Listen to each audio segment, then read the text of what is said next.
বাংলার মেয়ে রিচা ঘোষের দাপুটে ব্যাটিংয়ে এশিয়া কাপে জয় ভারতের। এশিয়া কাপে ইউনাইটেড আরব আমিরাতের বিরুদ্ধে ভারতের বিশাল জয়। ভারতের এই জয়ের পিছনে রয়েছে কার সবচেয়ে বেশি অবদান, আসুন দেখে নেওয়া যাক।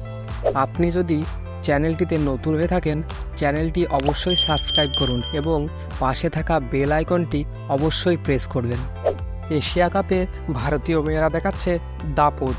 প্রথম ম্যাচে পাকিস্তান ও তারপর এদিন দ্বিতীয় ম্যাচে ইউনাইটেড আরব আমিরাতের বিরুদ্ধে আবারও জয় পেল ভারত। এদিন ইউনাইটেড আরব আমিরাতের অধিনায়ক টসে জিতে ভারতকে প্রথমে ব্যাটিং করতে পাঠান। ভারতের ওপেনার শেফালি বার্মা প্রথম থেকেই আক্রমণ সারান আমিরাতির বোলারদের বিরুদ্ধে। শেফালি এদিন 18 বলে 37 রানের ঝোড়ো ইনিংস খেলেছেন। শেফালি ভার্মা ছাড়া ভারতের টপ অর্ডারের দিন কেউই তেমন রান পাননি। পরে দলের অধিনায়ক হারমানপ্রীত কর এসে ইনিংস সামাল দেন।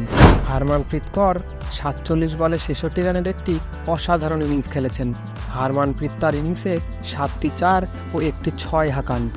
তারপর শুরু হয় রিচা ঘোষের ব্যাটিং তাণ্ডব। বাংলার মেয়ে ইউনাইটেড আরব আমিরাতের বিরুদ্ধে আগুন ঝরানো ব্যাটিং করেন। মাত্র 29 বলে 64 রানের মার কাটার ইনিংস খেলেছেন রিচা ঘোষ। তার এই ইনিংস সাজানো ছিল 12টি 4 ও একটি 6 দিয়ে।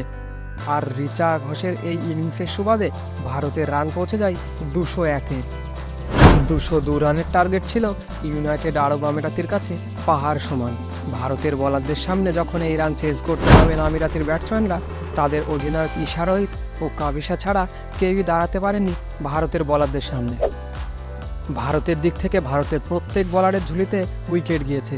দীপ্তি শর্মা 2, রেণুকা, তনুজা, পূজা ভাস্তেকার ও রাধা যাদবের পাশে একটি উইকেট গিয়েছে। ভারতীয় বোলারদের সামনে ইউনাইটেড আরব আমিরাতি 123 রানেই থেমে যায়। ভারত এশিয়া কাপে তাদের দ্বিতীয় জয় পেয়েছে।